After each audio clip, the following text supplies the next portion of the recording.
കൂടുതൽ വാർത്തകളും വീഡിയോകളും കാണാൻ ഈ ചാനൽ സബ്സ്ക്രൈബ് ചെയ്യുക. കൂടെ ബെൽ ബട്ടൺ അമർത്തുക. നമസ്കാരം. ഏഷ്യാനെറ്റ് ടിവിയുടെ എപ്പിസോഡിലേക്ക് എല്ലാ മാന്യപ്രേക്ഷകർക്കും ഹൃദയം നിറഞ്ഞ സ്വാഗതം. ഇതാണ് വിഷയം. പണം പെരുകാനും കടം അകലാനും പാരമ്പര്യമായിട്ട് പറഞ്ഞു കിട്ടിയ ഒന്നാം തരം വിദ്യകൾ. 2-3 വിദ്യകൾ എന്നോട് പറയുന്നുണ്ട്. അപ്പം കടം എന്ന് പറഞ്ഞു കഴിഞ്ഞാൽ ഋണം, കടം എല്ലാവർക്കും പഴയ കാലം തൊട്ടേ ഉണ്ട്. പഴയ കാലത്തൊക്കെ ബാർട്ടർ സമ്പ്രദായം വരെ ഒന്ന് കൊടുത്ത് ഒന്ന് വാങ്ങിക്കുക. കടം അന്നും ഉണ്ട് ഇന്നും ഉണ്ട്. അപ്പം നമുക്കൊരു കടം മേടിക്കുക. ഇപ്പം ഏതൊരു സർക്കാരായാൽ പോലും ഏതൊരു സ്ഥാപനമായാൽ പോലും വ്യക്തികളായും കടം മേടിക്കും. പക്ഷെ അത് റോളിംഗ് ആണ്. സാമ്പത്തികം റോൾ ചെയ്ത് പോവുക. ആ റോളിങ്ങിൽ ഒരു അപാകത വരുമ്പോൾ അല്ലെ അതിൽ നമ്മൾ പ്രതീക്ഷിക്കുന്ന ഒരു സാമ്പത്തികം കിട്ടാതെ വരുമ്പോഴാണ് അതൊരു ബാധ്യതയായിട്ട് കടബാധ്യതയായിട്ട് വരുന്നത്. അപ്പം ആ കടബാധ്യത ഉണ്ടാവാതിരിക്കാൻ, കടബാധ്യത ഒക്കെ എല്ലാവർക്കും ഉണ്ട്. അപ്പം അങ്ങനെ ഉള്ളത് അകന്നു പോകാനായിട്ട്, പൈസ ഉള്ളത് വർദ്ധിച്ചു വരാനും ഒക്കെ ആയിട്ട് 1-2 ചെറിയ കാര്യങ്ങളായി പറയുന്നത്. നമ്മൾ രാത്രി കിടക്കാൻ നേരം നമ്മളെ വീട്ടിൽ നമ്മൾ സാധാരണ മുറിയിൽ ഒരു ടീപ്പോയോ അല്ലെങ്കിൽ മേശയോ എന്തെങ്കിലും ഉണ്ടാവും. അപ്പം മേശപ്പുറത്ത് ഒരു വെറ്റില വെക്കുക. ആ വെറ്റിലേക്കകത്ത് 9 നാണയം, ചെറിയ തൊട്ട് വലിയ വരെയുള്ള ഓരോ നോട്ട്. ഇപ്പം 5 രൂപയുടെ 5 രൂപയുടെ ഒന്ന്, 10 രൂപയുടെ ഒന്ന്, 20 രൂപയുടെ ഒന്ന്, 50 രൂപയുടെ ഒരു നോട്ട്, 100 രൂപയുടെ ഒരു നോട്ട്, 500 രൂപയുടെ ഒരു നോട്ട്, 2000 രൂപയുടെ നോട്ട്. അപ്പം അങ്ങനെ ചെറുത് തൊട്ട് വലുത് വരെയുള്ള നോട്ടുകളും ഈ 9 നാണയം ഒരുമിച്ച് വെറ്റിലേക്കകത്ത് ഇങ്ങനെ ഒരു പ്രത്യേക അറേഞ്ച്മെൻറ്റിൽ അടുക്കി ഇങ്ങനെ എല്ലാ നോട്ടുകളും കാണത്തക്ക രീതിയിൽ വെക്കുക. വെച്ച് രാത്രിയിൽ അതിനോട് ചേർന്നൊരു കിണ്ടിക്കകത്ത് നിറച്ച് വെള്ളം എടുത്ത് വെച്ചിട്ട് അതിൽ തെറ്റിപ്പോ എന്തെങ്കിലും പൂവെണ്ണ ഇട്ടില്ലെങ്കിലും വിഷയമൊന്നുമില്ല. രാവിലെ എണീറ്റ് ആ സാമ്പത്തികവും ആ കിണ്ടി വെള്ളം നിറഞ്ഞിരിക്കുന്ന ആ കിണ്ടി രാവിലെ എണീറ്റ് കണി കാണുക. ഒന്നാമത്തെ വിഷയം. രണ്ടാമത്തെ വിഷയം എന്താണെന്ന് വെച്ച് കഴിഞ്ഞാൽ നമ്മൾ ചുണ്ണാമ്പുണ്ടാവും. ചുണ്ണാമ്പുണ്ട് എന്നും അവനവൻ്റെ വീടിൻ്റെ പ്രധാന കട്ടളയുടെ നടുഭാഗത്ത് സ്വസ്തികം വരയ്ക്കുക എന്ന് വെച്ചാൽ 21 ദിവസമാണ് വരയ്ക്കേണ്ടത്.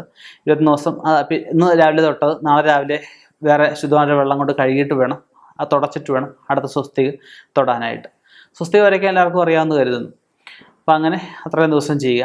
പിന്നെ ചെയ്യാൻ പറ്റുന്നൊരു കാര്യം എന്താണെന്ന് വെച്ച് കഴിഞ്ഞാൽ വീടിൻ്റെ 4 മൂലയ്ക്കും നടവാതിക്കലും അടുപ്പിച്ച് മഞ്ഞ, പച്ച, ചുവല, വെള്ള, മഞ്ഞ, പച്ച, ചുവല, വെള്ള, പഞ്ചവർണ്ണം എല്ലാ കളറും ചേർന്ന് അങ്ങനെ 5 ദിക്കിലായിട്ട് ഓരോ കിഴിക്കകത്ത് ഭസ്മത്തിൻ്റെ നടുക്ക് ഒരു നാണയം വെച്ച് കെട്ടിത്തൂക്കിയിട്ടിട്ട് അതൊരു 9 വെള്ളിയാഴ്ച കഴിഞ്ഞതിന് ശേഷം ഇത്രയും എടുത്ത് വീടിനെ ഒഴിഞ്ഞിട്ട് ഏതെങ്കിലും അടുത്തുള്ള ശിവക്ഷേത്രത്തിൽ കൊടുത്ത് ശിവന് ഭസ്മാഭിഷേകമായിട്ട് അത് ചെയ്യിപ്പിക്കുക.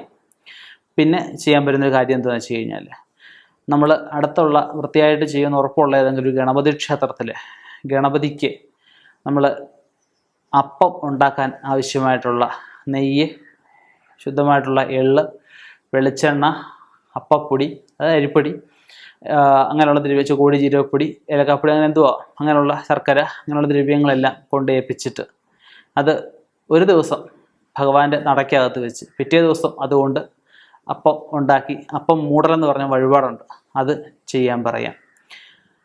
അതിനുശേഷം പിന്നെ ചെയ്യാവുന്നതാണ് ഗണപതിക്കും ദേവി ഒരുപോലെയുള്ള ക്ഷേത്രത്തിൽ 2ഇടത്തും ചെറിയ പാത്രം നിറച്ച് നാണയം നിറച്ചിട്ട് അതിൽ കുങ്കുമം വെതറി അതിൻ്റെ മുകളിൽ ഒരു ചെറിയ മൺചിരാതിൽ ഗുരുതി എന്ന് വെച്ച് കഴിഞ്ഞാൽ ചില മഞ്ഞപ്പൊടി ചില ചുണ്ണാമ്പ് ഇട്ട് കലക്കിയിട്ട് അതിലൊരു തിരിയും കൂടെ നെയ്ത്തിരിയുടെ കത്തിച്ചിട്ട് വീടിനെ ഒഴിഞ്ഞിട്ട് അത് താലം കത്തിച്ച അവസ്ഥ എടുത്ത് കളയുക.